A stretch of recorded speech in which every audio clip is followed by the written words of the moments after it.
Joining me now from Washington is psychologist Alan Lippman. Dr. Lippman, nice to see you today. Hi, Contessa. I know you just saw Matt Lauer's interview with Kay LeTourneau and her husband Billy Fulau as well. What's your reaction? Well, I'll tell you. We watch something like that, and I think all of us are touched by the love, that kind of adolescent love that all of us have felt at one time in our lives.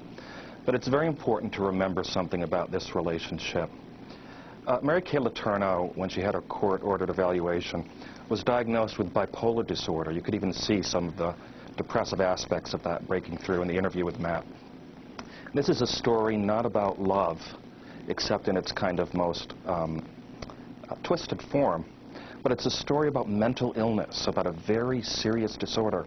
You know, Billy has been through his own troubles as a result of this relationship. He was hospitalized briefly for depression. He had difficulties with alcoholism. He dropped out of school.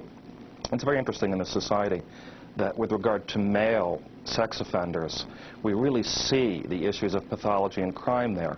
But with regard to females, we're more fascinated with the kind of loving aspects of the relationship. And yet this is a woman suffering from a very serious psychological illness. And one thing, Dr. Lippman, that kind of struck me is during the interview, he asks Billy, Matt Lauer asks Billy about how he sees Kay LeTourneau, and he says a lot, you know, she's done her time, and a lot of male rapists only go to prison for 6 months. That jumped right out at me, Contessa, as well. I hadn't seen this interview before. Imagine saying that if the situation was reversed. If the wife was saying it about the, you know, male sex offender, we would be shocked. We would be horrified. Well, does that mean he views her as a rapist? Of course it does.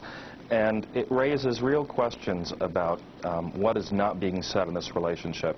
You know, a second thing jumped out at me, and perhaps you too, Contessa, and perhaps the viewers, which is that she said in that kind of tearful adolescent way, "We never fight."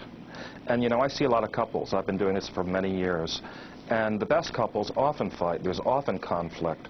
But I really wonder, under the press of media attention, under the pressure of community standards to somehow make it, that the real troubles that underlie this relationship really aren't being brought to light. I worry for this couple, and I worry for these kids.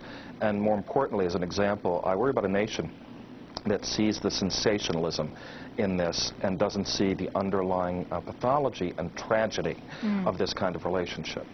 Dr. Lippman, thank you. And please stand by. We're going to return to your virtual couch in just a few minutes. Sure. Kay LeTourneau may have been